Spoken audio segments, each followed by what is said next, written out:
you don't have to worry as much about covering your cost of living, so you can do a lot of pulling these things together than you might be able to do later in your life, where you start to have more responsibilities. So I think resources like InnoBlue, they're a great way to get involved. And hearing Kathleen's story about how she was, I guess, a theater major and then decided to get really interested in creating solutions for people using technology, and then just figured out how to learn programming and things like that. I think it's really impressive to hear.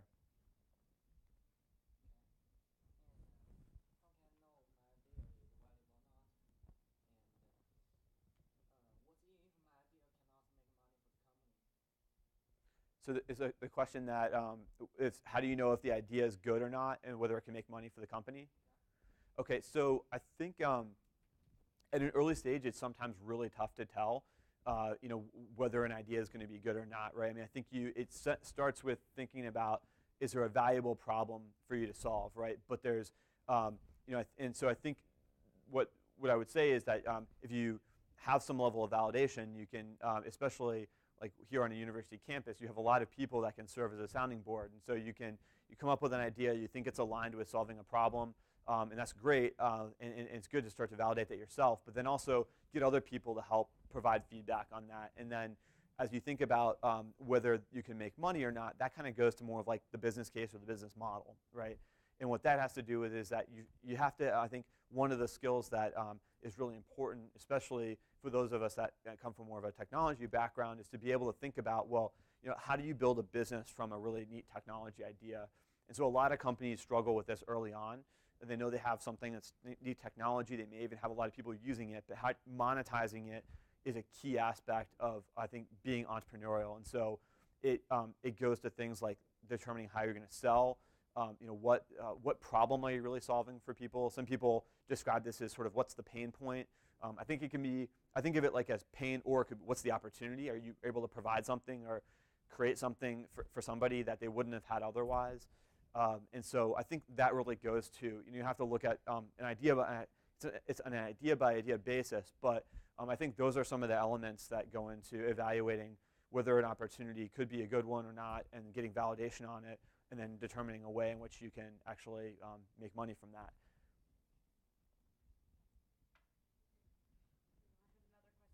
Okay, so this is coming from online? Yes. Okay. How do you go about being intrapreneurial in a larger company? Great. So yeah, I think this is a concept that you don't hear. Okay, so sorry, I need to repeat the question. Sorry about that. I'm getting waves from the audience. From Lauren has helped me out there. So the question is, how do you go about becoming intrapreneurial? And so it's spelled with an I and T. If you actually Google intrapreneurial, get the Wikipedia entry, you can see the definition and some references and things like that. So it is a real thing. It's not something that I made up. But the whole idea around being intrapreneurial is that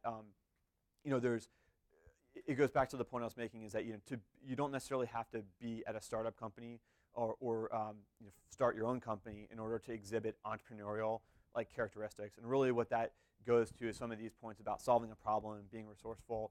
And so I think within the context of a larger company, so my more recent experience with GOI and then DigitalGlobe, what I've found is that if you can solve a problem or make use of resources that are available to you, but think about that in a way that maybe other people within the company haven't thought of.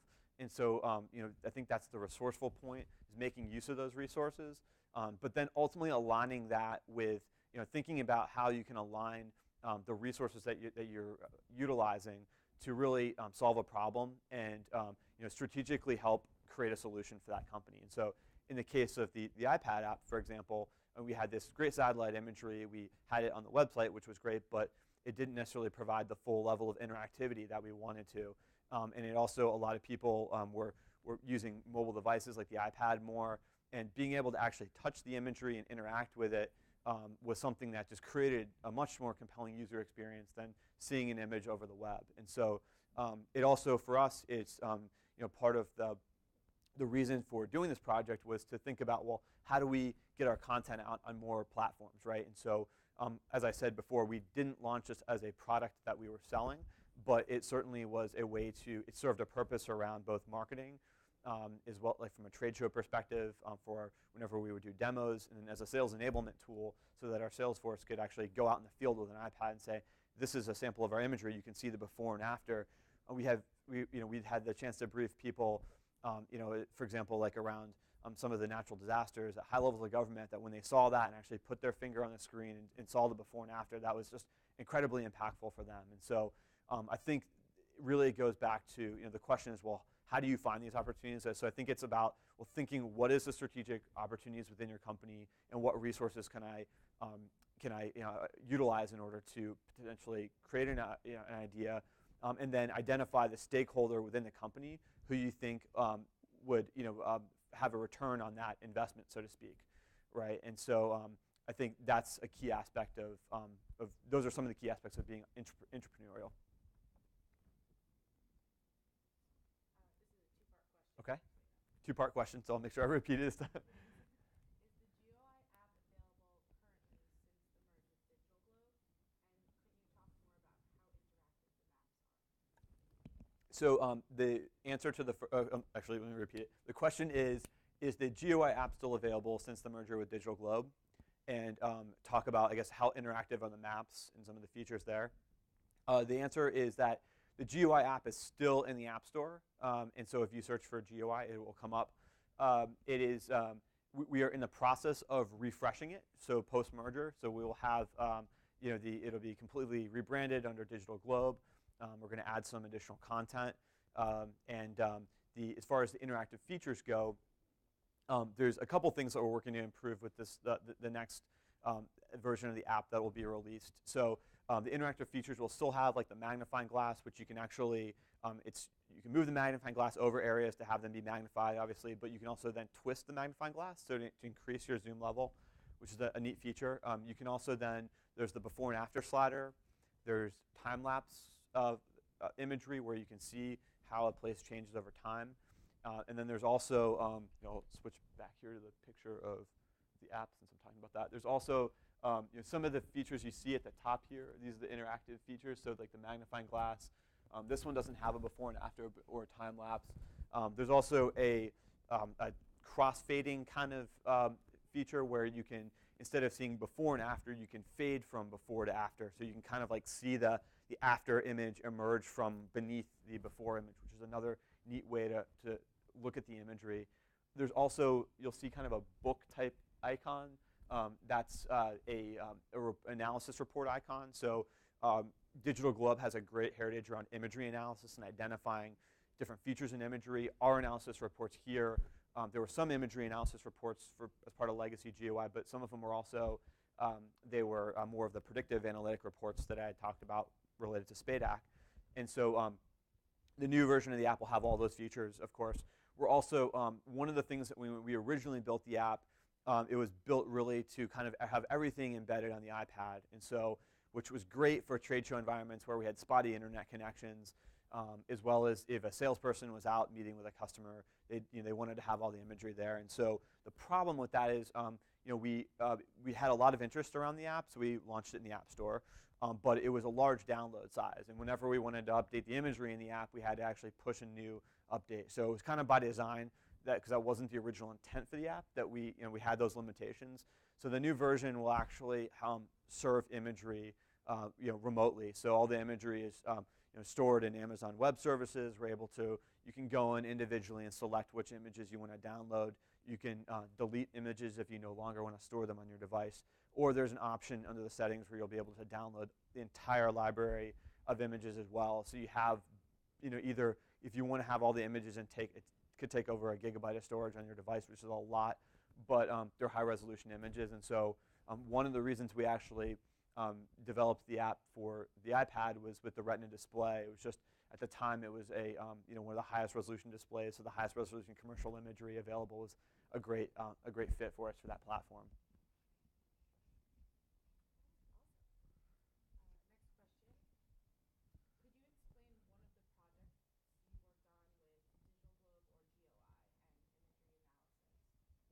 So my role is not especially to work on imagery analysis itself. We have a lot of teams of embedded analysts that do that. as well as as part of Legacy DigitalGlobe, there's an analysis center that is able to provide analysis reports. I think you can actually go on the website and sign up to receive those, and so you can get like a weekly analysis report.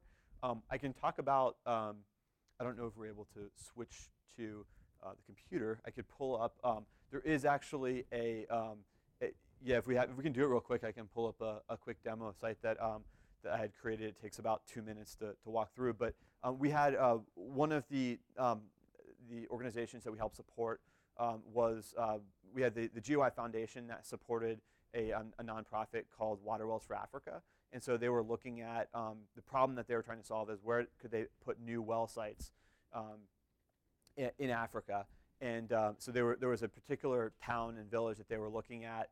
What we were able to do is bring our imagery in. We're able to look at where the existing well sites are, look at where there's strain on the wells, as well as then do different types of analysis. So both we looked at the traversability of the terrain, so how it's kind of a mobility analysis. How easy is it to walk from one well to another, given like the slope and the topology in that area? And then we also looked at where there was a river that flooded that could cut off access to another well site. And so we essentially were able to look at all those different factors, build a predictive model that would help anticipate opportunity of where can we put a well to alleviate strain on the existing sites. And so we then did that analysis and we visualized it through an online mapping platform and then provided it in interactive. So if we can pull it up, I can easily walk through it. And great, it's Firefox. I'm going to say it runs, let's see. Do we have time to do a quick run through?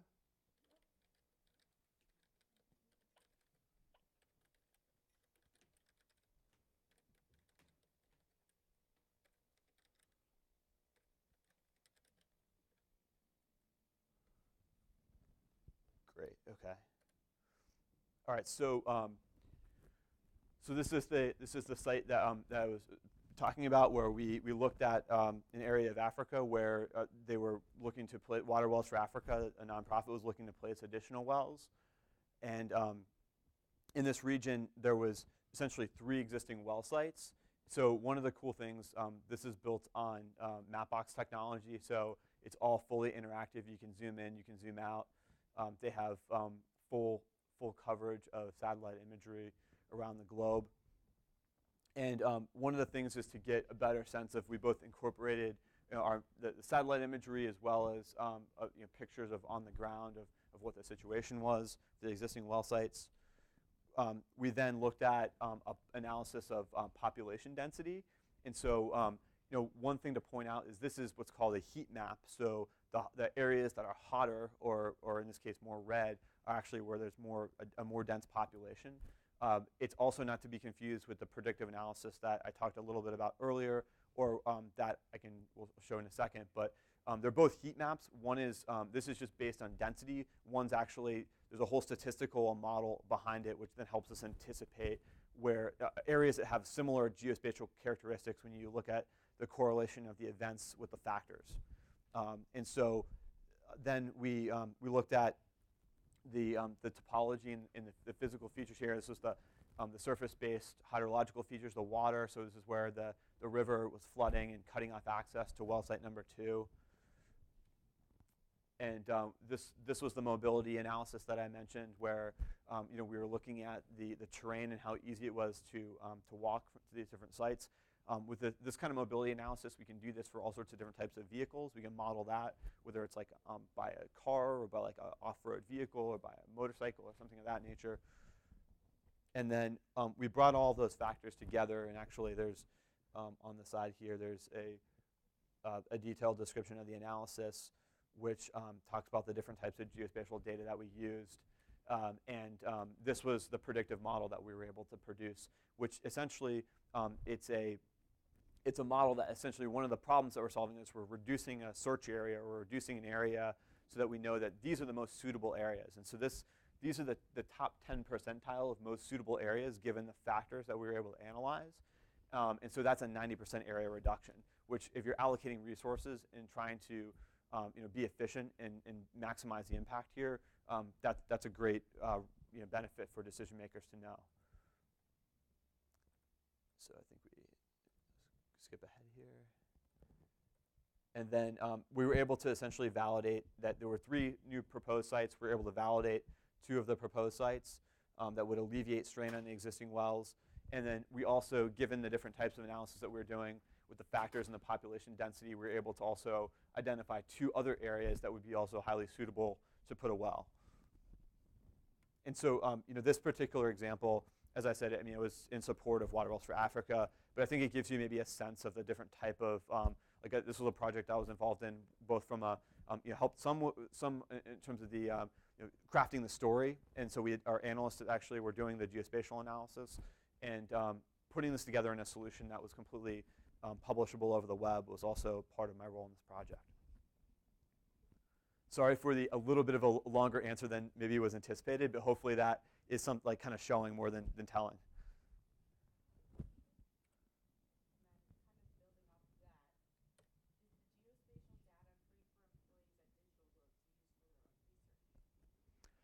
So I don't know if there's an official answer for that. I think generally speaking, if there's a project that an employee has that they want to utilize the data and pursue, we had there's the foundation that can help support that. But I mean, generally speaking, if it's going to produce some sort of case study or piece of collateral like this, I mean, that's really encouraged, right? Because any way that we can make use of our data to better tell a story or to help answer a question or solve a problem for somebody, as long as it's, I think, aligned with an area where we're looking to create a solution, bring a solution to market, then that's generally encouraged.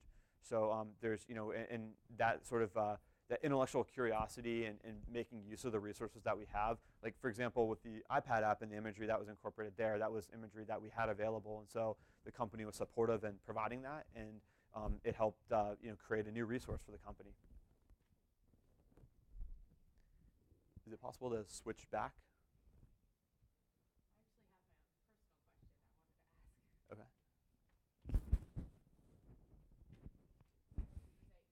Who worked on the Line Map app with you when you were in school? And can you still access it from your phone? So, yes.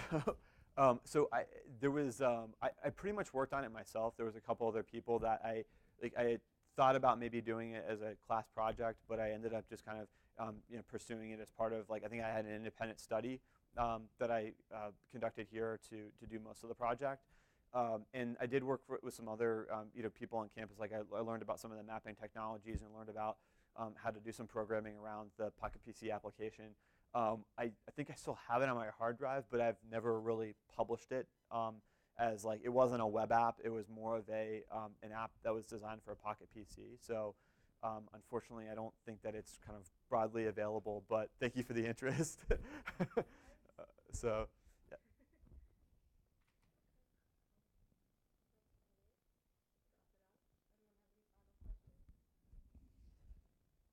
Any other questions? Well, thank you so much. Thank you for all the people that logged in online. It's great. I'm glad you were able to do that. Thank you for the online questions. Thank you for the people that were in the room and also asked questions. So it's, like I said, it's been a real honor to be here, have a chance to come back and share some insight. This is just a fantastic program this week, and I encourage you to attend as many of the sessions as you can. Thank you for all the other alums that have come back to help do this, and for all of the staff and the hard work that's gone into organizing this event. So we need to do more things like this at Penn State and to really have a culture, I think, of entrepreneurship. And so I'm really impressed that this is definitely, there weren't these sort of activities when I was a student here.